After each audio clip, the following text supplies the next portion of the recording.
Running stitch is one of the easiest and most popular stitches. It's useful for both sewing and embroidery projects and can be used in a number of different ways. Running stitch is often worked by gathering the fabric and catching several layers at a time with the needle. The fabric can remain gathered to create pleats or smocking, or be stretched out.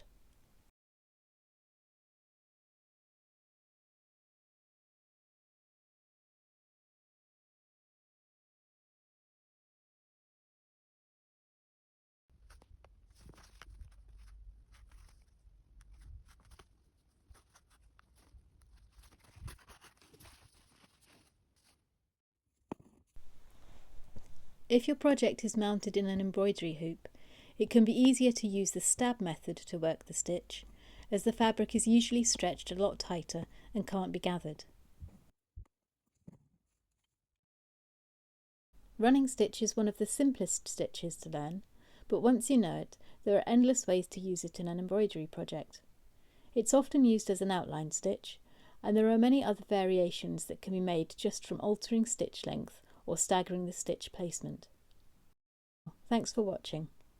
Let me know if you have any questions and I'll get back to you. If you'd like to see more stitch tutorials, I have a playlist here.